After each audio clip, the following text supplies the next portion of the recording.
지난주에 이어서 이제 두 번째 시간입니다. 이제 소요리 문답을 한 2년 넘게 할 것 같아요. 네, 그래서 이게 한 107개 정도가 되는데 문답 형식입니다. 묻고 답하고 했는데, 지난번에 우리의 삶의 가장 주된 목적이 무엇이냐? 하나님을 영화롭게 한다. 그리고 하나님을 영원토록 즐겁게 한다. 이게 첫 번째 우리가 공부했던 것이고 말씀 들었던 것입니다. 자, 오늘 이어서 두 번째 문답인데요. 두 번째 문답은 한번 제목 같이 읽어볼까요? 시작! 하나님께서 우리에게 주신 규칙. 이 앞에 조금 잘려있는데 네. 하나님께서 우리에게 주신 규칙. 하나님을 영화롭게 하는데 어떻게 영화롭게 할지에 대한 그 규칙에 대해서 오늘 한번 보고자 합니다. 자, 답을 뭐라고 얘기하냐면, 이제 제가 문제를 다시 한번 읽어 드릴게요. 여기 한번, 이 말씀만 했던 것 같은데. 네, 일단 말씀하는 거 맞네요. 자, 제가 읽어 드릴게요. 하나님께서 무슨 규칙을 우리에게 주시오? 어떠한 규칙? 무슨 규칙을 우리에게 주시오? 하나님을 영화롭게 하셨습니까? 이게 이제 오늘의 질문인데요. 답을 어떻게 했냐면, 신구약 성경에 기록된 하나님의 말씀, 다른 말로 하나님의 말씀, 성경으로 하나님을 영화롭게 한다는 게 답입니다. 그러니까 우리가 어떻게 하나님을 영화롭게 하냐면 하나님의 말씀으로, 하나님의 말씀으로, 우리가 하나님의 말씀을 공부하고 배우고 깨닫고 순종함으로 어떻게 한다고요? 하나님을 영화롭게 할 수 있는 것입니다. 그러니까 첫 번째, 우리가 하나님을 영화롭게 하기 위해서 우리의 삶의 이유가, 우리가 이 땅에 살아가는 이유가 하나님을 영화롭게 하는 것인데, 어떻게 영화롭게 하냐면 하나님의 말씀을 읽고 순종함으로 하나님을 영화롭게 할 수 있는 것입니다. 그래서 오늘 말씀 한번 찾아보십시다. 디모데후서인데요. 제가 여러분 그냥 찾게 찾으셔도 좋고요. 내 앞에도 띄우겠습니다. 네, 찾으셔도 좋습니다. 이제 성경 많이 읽으셨던 분들은 찾는데 빠르실 거고, 집에 이제 그냥 보관품으로 이렇게 두시는 경우에는 디모데후서가 어디에 있지라고 한참 찾으실 거예요. 자, 앞에도 있으니까요. 자, 디모데후서 3장 15절에서 17절 오늘 본문의 말씀입니다. 자, 앞에 준비가 되어 있으니까 혹시 이제 찾기 힘드신 분들은 앞에 말씀 같이 보고 읽어도 됩니다. 저와 함께 교독하도록 하겠습니다. 제가 먼저 읽을게요. 15절입니다. 또 어려서부터 성경을 알았나니 성경은 능히 너로 하여금 그리스도 예수 안에 있는 믿음으로 말미암아 구원에 이르는 지혜가 있게 하느니라. 모든 성경은 하나님의 감동으로 된 것으로 구원과 증언과 바르게 함과 의로 교육하기에 유익하니. 17절 말씀입니다. 이는 하나님의 사람으로 온전하게 하며 모든 선한 일을 행할 능력을 갖추게 하려 함이라. 자, 오늘 제가 뭘 얘기하려고 하는 걸까요? 하나님의 말씀입니다. 하나님의 말씀으로 하나님을 영화롭게 하는 거죠. 그러니까 하나님의 말씀을 읽고 깨달아야, 하나님의 말씀을 온전히 알아야, 그래서 순종할 수 있고, 그래서 하나님을 영화롭게, 하나님께 영광 돌릴 수 있는 것입니다. 하나님께서 인간에게 규칙을 주셨다고 그렇게 소요리 문답에서 얘기하고 있는데, 그 규칙이 뭡니까? 하나님의 말씀입니다. 세상을 바라보는 기준이 무엇입니까? 우리에게 우리의 양심일까요? 아니면 세상의 법일까요? 아니죠. 우리의 기준이 무엇입니까? 하나님의 말씀. 하나님의 말씀이 우리의 삶의 기준이 되는 것입니다. 그러니까 우리가 어떠한 일을 해야 될지 고민될 때 하나님의 말씀을 읽으면 됩니다. 하나님의 말씀을 읽고 이 상황에서 어떻게 해야 될지 우리가 알 수 있는 것이죠. 그래, 하나님 말씀에 분명히 안 나오는 부분도 있긴 합니다. AI 같은 경우 좀 물리나요, 지금 혹시? 네. AI나 이런 거에 대해서, 과학에 대해서 다 나오진 않습니다만, 우리의 삶의 전반적인 방향성에 대해서는 성경이 분명히 제시하고 있거든요. 예수 그리스도를 믿어야 구원을 받는다. 선한 행실을 하라. 이런 말씀이 다 성경에 나와 있는 것입니다. 그 말씀 따라 살면 우리는 반드시 구원받을 수 있겠죠. 그래서 하나님의 말씀대로 우리가 살아가야 하는 것입니다. 맨 처음 규칙 있었는데 혹시 아십니까? 성경의 맨 처음 규칙. 주일날 제가 지난주 주일 며칠 전이죠. 아담과 하와가 뭐 했습니까? 선악과 따먹어서 숨어서 이제 우리가 주일날 말씀드린 거 맞네. 마음을 살피신다 그랬잖아요. 그러니까 숨을 수 없는 거예요. 다 보고 계시니까. 하늘에서 우리를 다 보고 계시는 거예요. 그래서 아담과 하와가 분명히 선악과를 따먹지 말라고 그런 명령을 내렸잖아요. 이게 첫 번째 규칙인 것입니다. 그 규칙을 사람들이, 아담과 하와가 어겼죠. 규칙을 어겼지 않습니까? 그 이후에도 많은 율법들이 우리에게 있습니다. 해야 될 율법, 지켜야 될 율법, 또 하지 말아야 될 율법들이 있는 것이죠. 구약에서는 안식일을 지켜라, 살인하지 말라, 우리가 잘 아는 십계명이 있지 않습니까? 우리가 해야 할 것, 또 하지 말아야 될 것, 이런 것들이 있습니다. 우리가 이제 구약에서는 많은 제사들이 있었거든요. 번제, 소제, 화목제 이런 제사들도 많이 하고, 그런데 이제는 뭐 제사하진 않습니다. 예수 그리스도로 인해서 단번에 제사가 이제 끝났기 때문에. 그러나 우리가 또 지켜야 할 것들이 많이 있었죠, 구약에는. 그런데 그런 것들을 지키면서 하나님께 영광 돌릴 수 있고 거룩해질 수 있는데, 그렇지 아니하면 우리가 또 범죄하였기 때문에 하나님께 회개하죠. 지금은 예수 그리스도의 보혈로 우리가 하나님 앞에 나아갈 수 있지만, 구약에서는 어떻습니까? 계속 제사해야 돼요. 동물을 죽여야 되는 것입니다. 양과 소를 잡아가지고 그 피로 제사함을 이제 그 피가 정가되는 거죠. 나의 죄가. 그렇게 죄가 용서된 것 아닙니까? 그래서 많은 율법들 지켜야 할 계명들이 구약에서는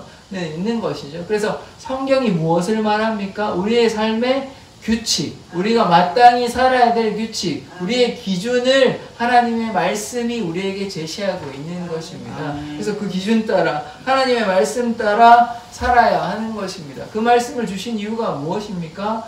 우리가 하나님께 영광 돌리기 위해서, 그 말씀에 따라 우리가 하나님께 영광 돌릴 수 있는 것입니다. 말씀을 읽어서 우리가 하나님의 뜻과 계획을 헤아릴 수 있는 것이죠. 말씀을 읽지 않고 어떻게 하나님의 뜻을 헤아리겠습니까? 그래서 말씀을 알아야 하나님의 구원의 계획이 어떠하고 우리가 어떤 삶을 살아야 하나님께 순종할 수 있는지, 하나님은 우리에게 원하시는 것이 무엇인지 분명히 알 수 있지 않습니까? 구약에는 여러 가지 계명들이 많이 있습니다만 신약에서는 딱 두 가지 계명으로 압축할 수 있습니다. 두 가지 큰 계명이 있어요. 첫 번째 계명은 하나님을 마음과 뜻과 정성과 온 힘을 다해 사랑하는 것. 두 번째 계명은 무엇입니까? 이웃을 내 몸과 같이 사랑하는 것. 그러니까 사랑의 계명인 것이요. 그러니까 율법에 완성된 것이 예수 그리스도의 보혈로 그 모든 율법이 완성됐지 않습니까? 이제는 신약에서 예수 그리스도의 단번의 제사로 어린 양 예수 그리스도의 희생으로 말미암아 우리는 구원을 얻었기 때문에 이제는 더 이상 제사를 드리는 것이 아니라 가장 중요한 하나님을 사랑하는 것과 두 번째 이웃을 사랑하는 것이 우리에게 중요한 것입니다. 그래서 구약과 신약에서 하나님의 말씀으로 우리가 어떻게 살아가야 될지에 대한 것이 분명하게 말씀으로 나타나고 있습니다. 그래서 우리가 말씀을 통해 하나님의 뜻이 무엇인지 헤아릴 수 있는 것이죠. 그래서 오늘 본문의 말씀 한번 다시 한번 보겠습니다. 15절 한번 보시면, 자, 또 어려서부터 성경을 알았나니 성경은 능히 너로 하여금, 다 같이 볼까요? 시작. 15절입니다. 시작. 또 어려서부터 성경은 능히 너로 하여금 그리스도 예수 안에 있는 믿음으로 말미암아 구원에 이르는 지혜가 있게 하느니라.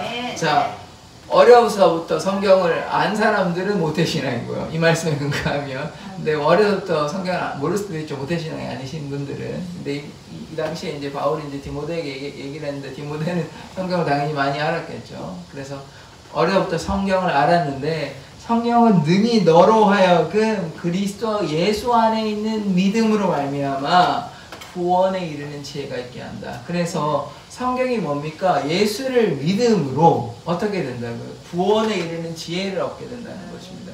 예수를 믿어야. 그러니까 성경에서 가장 핵심되는 단어, 가장 핵심되는 인물이 누구입니까? 예수 그리스도시죠. 오실 메시아에 대한 그 얘기들이 가득 써 있는 것이 성경인 것입니다. 그래서 성경을 예수를 믿는 믿음으로 말미암아 어떻게 된다? 구원에 이르는 지혜가 생기게 되는 것입니다. 그래서 우리가 성경을 읽어야만 하는 것이죠. 그래서 성경을 통해 우리는 하나님을 믿습니다. 그냥 막연하게 그냥 목사님들이 설교하니까 아멘 하면 그것도 뭐 나쁘진 않지만 우리가 마땅히 스스로 하나님의 말씀을 읽어야 합니다. 왜냐하면 성경이 예수 그리스도를 믿음으로 말미암아 믿음을 구원에 이르는 지혜를 주시기 때문에 예수를 알아야, 예수를 믿어야 어떻게 되죠?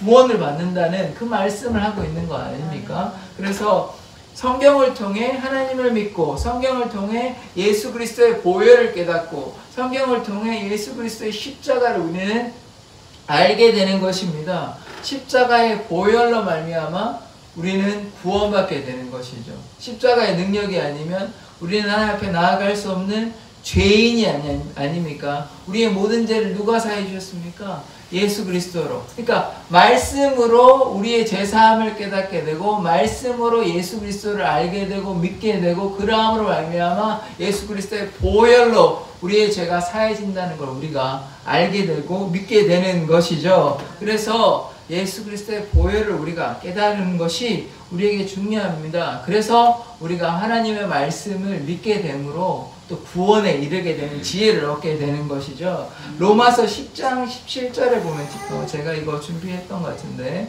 로마서 10장 17절에 보면 이런 말씀이 있습니다. 그러므로 믿음은, 다 같이 읽을까요? 시작. 그러므로 믿음은 들음에서 나며 들음은 그리스도의 말씀으로 말미암았느니라. 자, 믿음은 어디서 나왔다고요? 들음에서. 믿음은 들음에서. 그 말씀을 듣는 거죠. 들음은 또 어디서 나냐면 그리스도의 말씀으로 말미암았다고 얘기하는 거예요. 결국은 뭡니까? 믿음이 어디서로 또 왔는 거죠? 그리스도의 말씀. 믿음이 결국 이 말씀이 그리스도에 대한 것인데, 그리스도에 대한 그 말씀에 대해서 나온 것이다. 그래서 믿으면 우리가 말씀을 잘 들어야 되죠. 말씀을 또 읽어야 되죠. 말씀을 읽어야 들리는 거죠. 그러니까 눈으로 보시든 말로 읽어서 읽으시든 말씀이 들음에서 나고, 이 들음은 그리스도에 대한 그리스도에 대한 그 말씀으로 말미암는 거죠. 결국은 연결하면 믿음이 그리스도의 말씀으로 인하는 거 아닙니까? 그래서 우리가 믿음이 어떻게 생긴다고요? 그리스도에 대한 말씀, 그리스도에 대한 말씀으로 말미암아 우리가 믿음이 생긴다고 로마서 10장 17절에서는 얘기하고 있는 것입니다. 다시 16절 한번 볼게요.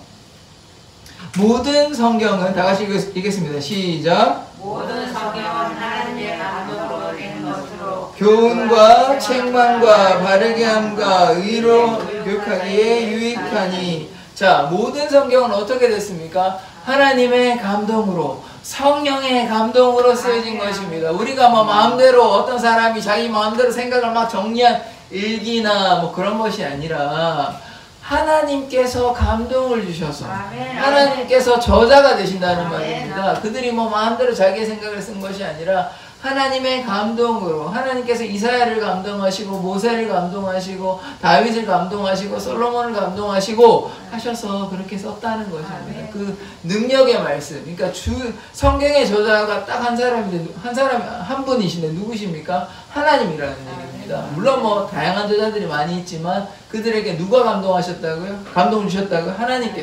하나님께서 성경의 저자들에게 감동을 주셔서 쓰여진 것입니까? 모든 성경은 하나님의 감동으로 되었다는 것을 우리는 주목하여야 하는 것입니다. 사서로이 쓴 것이 아니에요. 우리가 더하거나 빼거나 마음대로 해석해서도 안 됩니다.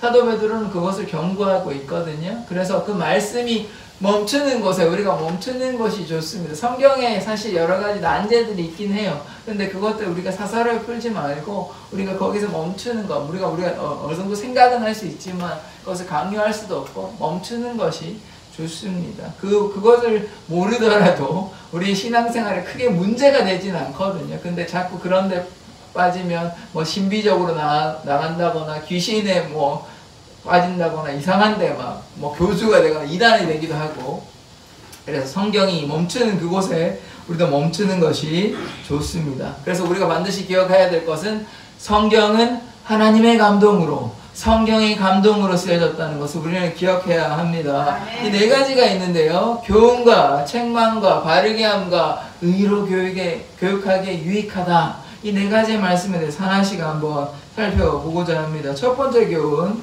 하나님께서는 우리에게 말씀을 통해 가르칩니다. 교훈과 책망. 교훈이 뭡니까? 좋은 이야기, 우리에게 가르치는 것이죠. 우리가 어떻게 해야 될지 알려주는 것입니다. 성경이 아까 기준이 되고 규칙이 되지 않습니까? 그래서 우리가 어떻게 살아야 될지 분명히 알려주는 것이죠. 그래서 말씀을 통해 하나님께서는 우리에게 가르치십니다. 혹시 마음이 답답하고 괴로울 때 성경을 읽으십시오. 이사야 41장 10절에서 하나님께서 말씀하시잖아요. 두려워하지 말라. 내가 너와 함께 함이라. 놀라지 말라. 내가 너의 하나님이 됨이라. 이렇게 말씀하시는 거예요. 그러니까 말씀을 읽음으로 말씀을 암송하시면 참 좋아요. 아, 내가 힘들 때는 하나님께서 나와 함께 하시는구나. 두려워할 것이 없고 염려할 것이 없고 걱정할 것이 없구나. 하나님께서 나의 우편에 나와 함께 동행하시고 하나님께서 우리를 지키시고 돌보시구나 라는 말씀이 시편에 기록되어 있지 않습니까? 힘들 때, 그리고 염려하지 말고 아무것도 염려하지 말고 오직 기도와 간구로 감사함으로 너희 구할 것 하나님께 아뢰라. 그러면 하나님께서 평강이 하나님의 평강이 너희 마음과 생각을 지키신다. 이 빌립보서의 말씀이거든요. 이 말씀이 암송을 하면, 이런 말씀이 내가 어려울 때 하나님께서 함께 하시는구나. 내가 어려울 때 뭐 해야 됩니까? 기도해야 되는구나. 이렇게 우리가 알 수 있는 것입니다. 제가 이걸 어떻게 알겠습니까? 누가 가르쳐준 것도 있지만 제가 말씀을 통해 다시 한번 확인하고 외우고 그 말씀에 대해서 묵상하고 하는 것 아닙니까? 마찬가지로 신앙이라는 게 되게 때로는 어려운 것 같아 보입니다. 저도 그렇게 생각할 때도 있었고, 그러나 단순하게 생각하면 하나님의 말씀을 믿고, 하나님의 말씀 믿으면 어떻게 된다요? 그리스도의 말씀으로 구원에 이르는 지혜를 주신다 하셨지 않습니까? 그래서 그 말씀을 단순하게 받아들이고 그 말씀 따라 살아가면 됩니다. 하나님께서 함께 하신다. 하나님께서 함께 하시는구나. 우리가 어려울 때 기도해라. 염려를 다 맡겨라. 내 염려는 내일이 할 것이다. 이렇게 하나님의 좋은 말씀들이, 능력의 말씀들이 많이 있습니다. 그 말씀이 남의 말씀이 아니라 내 삶에 역사하시는 하나님의 말씀이라 믿고 그 말씀에 반응하고 순종하고 기도하면 그 말씀이 나의 말씀이 되고 내 삶에 역사하신 하나님을 만날 수 있는 것입니다. 근데 그렇지 못하다면 전혀 다른 결과가 나타나게 되는 것이죠. 그래서 하나님의 말씀은 뭐합니까? 우리를 가르치십니다. 교훈하시는 거죠. 하나님의 말씀 우리를 가르치십니다. 진리에 하나님께서 뭐가 되십니까? 예수님께서 길과 진리와 생명이 되시는 거 아닙니까? 하나님께서 우리에게 선한 길, 믿음의 길, 진리의 길로 우리를 인도하여 주십니다. 하나님께서 가르치시니까 말씀을 읽고 순종함으로 우리가 나아가면 되는 것이죠. 그래서 하나님 첫 번째 말씀, 하나님께서 우리를 가르치신다 말씀으로. 두 번째는 책망입니다. 교훈과 책망인데, 책망, 우리 때때로 넘어질 때 많이 있죠. 죄를 범할 때 많이 있지 않습니까? 우리가 하나님의 말씀에 순종하고 하나님의 말씀 따라 살아가려고 하지만 때때로 죄의 유혹, 또 여러 가지 환경 때문에 우리가 넘어질 때 많이 있지 않습니까? 우리가 어렵고 괴로울 때는 문제 때문에 그런 생각 못할 때가 너무나 많습니다. 물론 어려울 때도 범죄할 수 있죠. 너무 화가 나니까, 너무 힘드니까. 그런데 또 여유로울 때도 범죄할 수 있거든요. 그런 사람이 있습니다. 누굽니까? 다윗입니다. 다윗. 하나님께 정말 자기가 힘들고 괴로울 때는 사울이 자기를 죽이려고 할 때 막 도망가고 동굴에 숨고 막 이렇게 미친 척도 하거든요. 침도 막 질질 흘리면서 가드왕 앞에서 그렇게 하는데, 나중에 평화로워서 왕이 되고 막 왕궁을 거닐다가 잘못을 하죠. 그래서 밧세바를 범하지 않습니까? 그래서 우리가 다윗이 잘못했을 때 나단 선지자가 그를 어떻게 했습니까? 책망하셨죠. 그러니까 우리가 잘하고 있는데 하나님 우리를 책망하시지 않지 않습니까? 격려하시겠죠. 힘드니까 엘리야가 힘들 때 엘리야가 너무 괴로워했거든요. 그러니까 엘리야에게 먹을 것을 주면 힘내라고 격려하시거든요. 갈매살 대개는 이울입니다, 심지어. 그런데 다윗은 어땠습니까? 잘못했잖아요. 잘못했으니까 당연히 혼나야죠. 하나님께서는 사랑하는 자를 징계하십니다. 미워서 징계하는 경우도 있겠지만, 악인을 징계하는 경우도 있겠죠. 혼내는 벌 주는 경우도 있겠죠. 그런데 하나님께서 사랑하시는 자를 징계하시는 것입니다. 다윗이 잘못했는 그 죄악은 잘못된 것 아닙니까? 다윗이 어떤 인물로 성경에 기록되고 있냐면 하나님께서 마음이 합한 자, 내 마음에 합한 자라고 다윗을 칭찬하고 있습니다. 그러나 지금 이 상황에서는 잘못했잖아요. 장군의 자신의 부하의 아내를 범했잖아요. 그래서 잘못할 때 나단 선지자를 통해서 경고하고 책망하시지 않습니까? 우리도 인생에서 잘못할 때, 죄에 넘어질 때가 많이 있을 줄 압니다. 그때 하나님께서 우리에게 분명히 경고하시고 책망하십니다. 그런데 그 말씀에 우리가 듣고 회개하고 나아가면 우리의 죄를 용서해 주시는데, 우리가 그 말씀에 순종하지 않으면 안 좋은 결과가 나타나는 것이죠. 그런 예가 있습니다. 사울입니다. 사울. 하나님께서 책망하셨거든요. 순종했으면 다른 결과가 나타났을 텐데 결국은 사울이 어떻게 됐냐면 악신이 임하게 되는 것이죠. 하나님께서 귀하게 쓴 첫 번째 초대 왕임에도 불구하고 그가 처음에는 참 겸손한 인간이었습니다. 그래서 뭐 블레셋과 싸우면서 이기기도 하고요. 그런데 나중에 교만해가지고 자신 마음대로 제사도 드리고 하나님의 마음을 아프게 했습니다. 교만해져서 그래서 결국은 악신이 임하게 되는 것이거든요. 그래서 우리가 하나님 앞에 겸손하게 나아가고 하나님께 우리를 책망하실 때 그 책망의 말씀을 듣고 순종하고 회개하면 괜찮은데 회개하지 아니하면 우리는 하나님의 은혜 가운데 거할 수가 없게 되는 것입니다. 그래서 하나님의 말씀은 두 번째, 우리를 책망하십니다. 하나님이 우리를 사랑하시기 때문에 책망하시는 것이에요. 여러분 자녀 다 키워보시지 않으셨습니까? 자녀들이 잘못할 때 아이고 잘한다 계속해라 이러지 않으시잖아요. 혼내고 또 심하게 막 뭐라 할 때도 있지 않으십니까? 왜? 사랑하니까 그 잘못을 고치라고 그렇게 얘기하는 거 아닙니까? 마찬가지로 하나님께서 우리를 너무나 사랑하시니까 우리가 죄악에서 돌이켜 하나님의 말씀에 순종하라고 그렇게 말씀하시는 것입니다. 그래서 하나님의 말씀이 우리를 책망하십니다. 세 번째, 바르게 합니다. 성경이 우리에게 기준이 되는 것이죠. 우리가 어찌할 바를 모르잖아요. 우리가 잘못된 길로 막 나아갈 때가 있지 않습니까? 그래서 성경은 좁은 길로 가라 얘기하는 것입니다. 넓은 길로 가면 사망의 길인데 좁은 길로 가야만 생명의 길이라고 우리에게 얘기하고 있습니다. 넓은 길, 세상 사람들이 좋아 보이는 길로 가면 하나님의 구원이 있는 것처럼 보이지만 그렇지 않습니다. 좁은 길, 또 좁은 문으로 들어갈 때 하나님께서 역사하시는 것이죠. 그래서 세상의 가치, 세상의 명예, 세상의 돈, 세상의 자랑을 쫓아가면 그것이 성경이 말하는 넓은 길인 것입니다. 그러나 성경이 말하는 좁은 길은 때로 고난이 있고 핍박이 있고 어려움이 있더라도 예수 그리스도, 오직 한 분 예수 그리스도를 쫓아가는 것이 좁은 길인 것입니다. 우리에게 어떤 역경이 있더라도 예수를 부인하지 아니하고 예수를 위해 예수의 하나님의 영광을 위해서 살아가는 것, 그것이 좁은 길인 것이죠. 그것이 우리에게 어떻게 바른 삶을 살아가는지 성경이 분명히 제시하고 있는 것입니다. 그래서 하나님의 말씀 따라 우리가 죄악에 거하는 것이 아니라 의가 무엇인지 우리가 예수 그리스도의 보혈로 우리가 의롭게 되고 이제 율법 아래 거하는 것이 아니라 죄 아래 거하는 것이 아니라 은혜 아래 거하는 것입니다. 예수 그리스도의 보혈로 우리가 은혜 아래 거하는 것이거든요. 더 이상 모든 율법을 다 이제 지킬 필요가 없는 거죠. 구약에 많은 절기들이 있고 막 제사도 드려야 되고 뭐 지켜야 되는 뭐 어떤 동물을 먹어도 되고 안 먹어도 되고 이런 많은 것들이 있거든요. 더 이상 그런 것도 우리 돼지고기도 먹고 막 하거든요. 안식일 이제 더 이상 지키지 않거든요.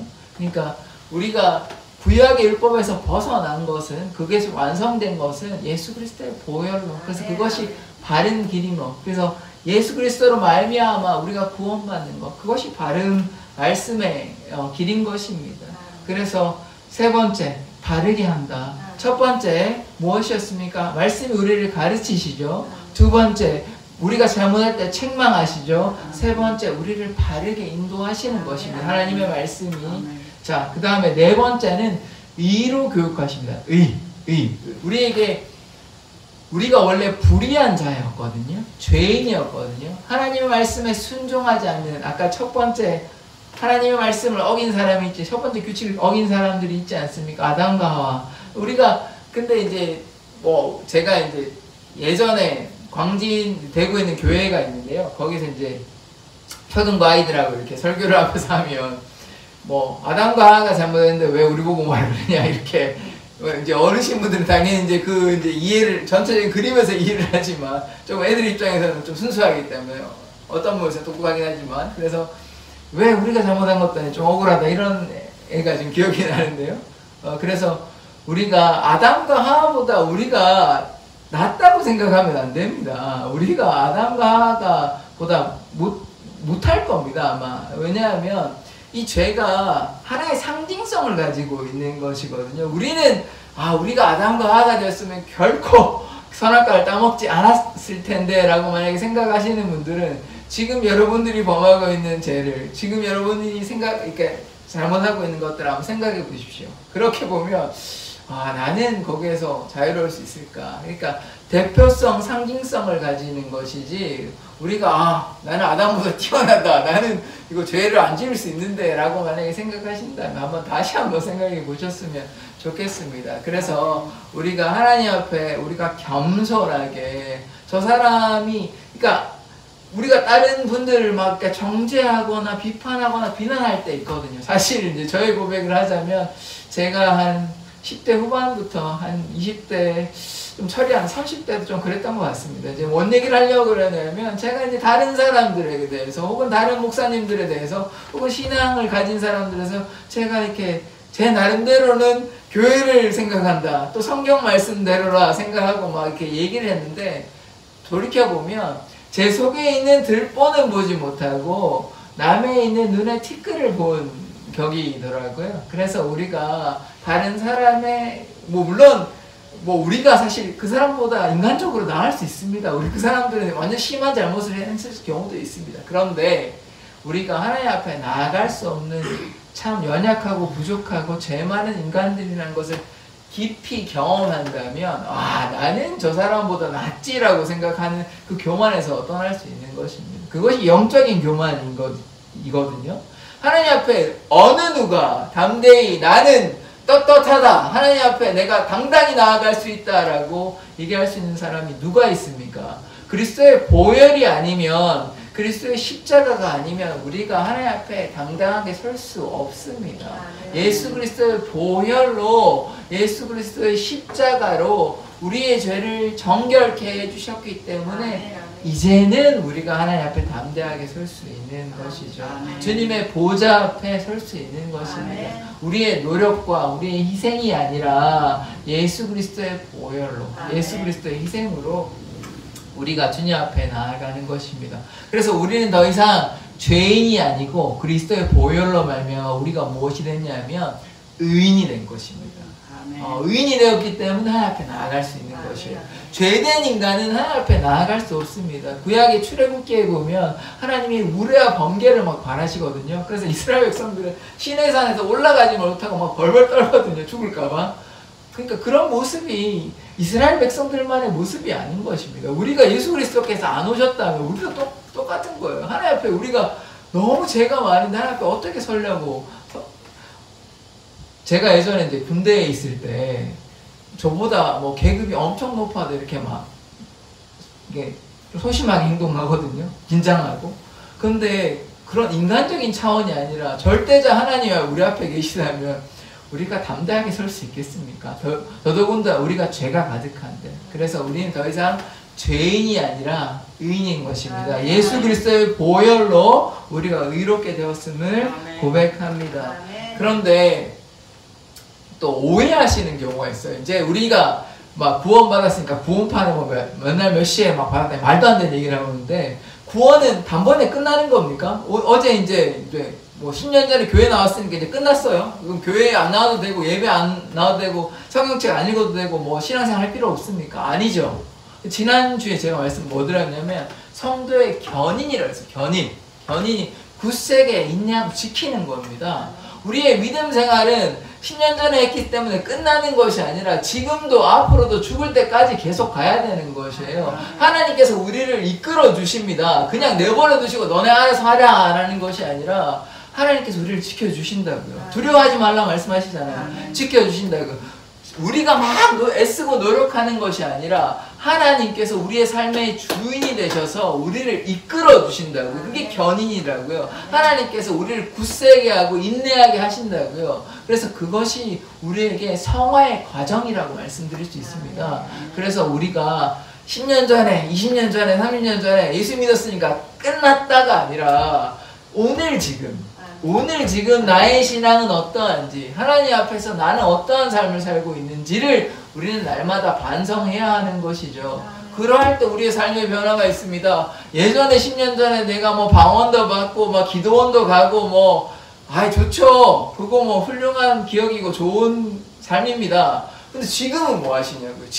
지금은 나는 뭐 옛날에 다 했고, 옛날에 뭐 교사도 하고 뭐 선교 여행도 가고 전도도 하고 많이 했는데 지금 뭐 하시냐고. 그러니까 지금도 해야 된다고요. 뭐 몸이 너무 쇠약해져서 어쩔 수 없는 상황이라면 제가 이해를 하는데, 몸도 괜찮으시고 뭐 여러 가지로 괜찮은데 옛날처럼 지금은 안 해, 못하겠어가 아니라, 갈렙은 나이가 많았습니다. 그런데도 하나님께 쓰임 받았잖아요. 그러니까 자꾸 나이 핑계를 대거나 육신의 연약함, 정말 뭐 너무 아프면 어쩔 수가 없는 것이죠. 그런 게 아니라 괜찮은 상황인데도 불구하고 핑계를 삼고 이렇게 해서 하나님께 나아가지 않으면 안 되는 것이죠. 그래서 예전에 10년 전에, 20년 전에, 30년 전에 뭐 어릴 때 잘했는 거 어느 정도는 중요합니다만은 좀 극적으로 말씀드리면 그것이 지금 내 삶에 영향을 주지 않는다면 그건 다 필요 없는 얘기입니다. 지금 내가 하나님 앞에 어떻게 살고 있는지가 가장 중요합니다. 하나님 앞에 오늘 어떻게 사는지 우리가 고민해 봐야 하는 것이죠. 그래서 우리의 삶에 성화의 과정이 필요한 것입니다. 하나님을 향한 믿음을 굳세게 지키고 오늘도 지킬 때 내일도 역사하는 것이죠. 과거에만 머물러 있으면 신앙이 자랄 수 없는 것입니다. 변화를 두려워하면 안 됩니다. 계속 거기에 머물러 있으면 뒤로 돌아오는 것밖에 되지 않잖아요. 그러면 소돔과 고모라에서 룻의 아내가 소금 기둥이 된 것과 마찬가지가 되는 것입니다. 뒤를 자꾸 돌아보면 안 돼. 이제 앞으로 나아가야 되죠. 하나님께서 우리를 이끌어 주시고 인도하여 주시는 것입니다. 자, 그래서 마지막 17절의 말씀이 어떻게 이제 끝이 나냐면, 이 네 가지 말씀 한번 정리해 볼까요? 자, 네 가지 말씀이 교훈과, 첫 번째 가르치는 것이라고 말씀드렸죠. 사랑하는 자에게 징계하시다, 책망한다 그랬죠. 그 다음에 바른 길을 보여주시지 않습니까? 예수 그리스도께서 길이 되시기 때문에. 네 번째, 의로 교육한다. 그래서 우리가 이제 의인이라는 거, 무엇이 의인지, 무엇이 참인지, 무엇이 진리인지 하나님께서 우리에게 말씀을 통해 알려주심으로 17절 어떻게 되냐면, 이는 하나님의 사람으로, 같이 해볼게요. 시작. 이는 하나님의 사람으로 온전하게 하며 모든 선한 일을 행할 능력을 갖추게 하려 합니다. 자, 이렇게 하나님의 말씀이 우리로 하여금 하나님의 사람, 하나님의 자녀, 하나님의 백성으로 하여금 온전하게 한대요. 온전하게 한대요. 하나님이 온전하시니 우리도 온전해야 되거든요. 사실 우리가 100% 완전한 것은 불가능합니다. 그러나 우리가 어떻게 온전할 수 있냐면, 날마다 주님 붙잡고 주님의 말씀에 순종하고자 하면 그게 온전하게 되는 것입니다. 그래서 우리가 회개해야 되는 것이죠. 그래서 그렇게 하면 어떻게 되냐면 모든 선한 일을 행한 능력을 갖추게 합니다. 그래서 우리가 하나님을 믿음으로 말미암아 하나님 말씀을 통해 우리가 선한 능력을 갖게 되는 것입니다. 그래서 하나님께서 우리에게 원하시는 것이 무엇입니까? 교훈과 책망과 바르게 함과 의로 교육하기에 유익한 그 하나님의 말씀을 묵상함으로, 믿음으로 우리가 온전해지고 선한 능력을 갖게 되는 것입니다. 그것이 하나님의 말씀인 것입니다. 그래서 그 말씀으로 하나님을 영화롭게 하는 것이에요. 그래서 오늘 우리가 얼마나 하나님의 말씀이 중요한지에 대해서 우리가 생각해 보았습니다. 그래서 날마다 하나님의 말씀을 주야로 묵상하는 자, 하나님의 율법, 하나님의 말씀을 즐거워하는 자 되셨으면 좋겠습니다. 그래서 우리는 더 이상 죄의 노예가 아니라 하나님의 병기로서, 하나님의 자녀로서 의인임을 우리는 고백합니다. 그래서 우리가 하나님께서 우리에게 맡겨주신 일들이 있지 않습니까? 선한 일 어떤 것이 있을까요? 복음을 증거하고 아까 두 가지 말씀드렸지 않습니까? 두 가지 계명 하나님을 사랑하고 이웃을 사랑하라고 말씀드렸지 않나요? 하나님을 사랑하니까 우리 예배하는 것이죠. 하나님을 사랑하니까 복음을 증거하는 것이고 이웃을 사랑하려고 헐벗고 굶주리고 고통당하는 이웃들을 우리가 돌보고 챙기는 것 아닙니까? 그래서 그것이 선한 일을 고백합니다. 마지막 이제 미가서 6장 8절에 보면 이런 말씀이 있는데 이 전체 말씀을 따온 건 아니고요. 사람아 주께서 내게 선한 것을 보이셨나니 여호와께서 내게 구하는 것은 공의를 행하며 진리를 사랑하며 겸손히 주와 함께 동행하는 것이다. 그래서 우리에게 선한 일이 무엇입니까? 의롭게, 공의롭게, 공의를 행하며 진리를 사랑합니다. 진리를 사랑한다는 말은 다른 말로 말씀을 사랑하고 예수를 사랑하고 하나님을 사랑하는 것이죠. 말씀이 곧 하나님입니다. 요한복음 1장에 말씀이 곧 하나님인 것이에요. 그래서 말씀을 우리가 묵상해야 되는 것입니다. 말씀을 알므로 하나님을 깊이 경험하게 되는 것이죠. 그래서 공의를 행하고 진리를 사랑하고 그 다음에 겸손히 주와 함께 동행하는 삶이 우리에게 하나님께서 원하시는 삶인 것입니다. 이 말씀을 통해서 우리가 날마다 겸손히 주와 함께 동행해야 합니다. 우리는 더 이상 죄에 속박된 사람들이 아니라 예수 그리스도의 보혈로 말미암아 우리가 의인이 되었습니다. 그러나 지금 멈추는 것이 아니라 신앙은 계속되어야 합니다. 그래서 하나님께 우리의 연약함을 고백하며 하나님 우리를 붙잡아 달라고 우리를 인도해 달라고 하나님께 날마다 간구하며 기도해야 되는 것입니다. 그래서 말씀을 묵상할 때마다 하나님의 능력이 여러분들의 삶에 나타날 것입니다. 왜냐하면 하나님의 말씀은 살았고 움직이는 것입니다. 하나님의 말씀은 능력이 있습니다. 우리를 변화시킵니다. 그래서 하나님의 말씀으로 말미암아 우리의 삶에 하나님의 놀라운 변화가 날마다 나타나기를 원합니다. 왜냐하면 하나님의 말씀은 살았고 운동력이 있어 좌우의 날선 어떠한 것보다 예리하여 혼과 영과 관절과 골수를 찔러 쪼개기까지 합니다. 우리의 마음과 생각을 다 감찰하십니다. 그러므로 하나님의 말씀을 읽으시고 하나님의 말씀을 묵상하시고 하나님의 말씀을 암송하십시오. 기도할 때도 하나님의 말씀을 가지고 기도하면 하나님의 능력이 말씀을 통해 나타날 것입니다. 기도하겠습니다.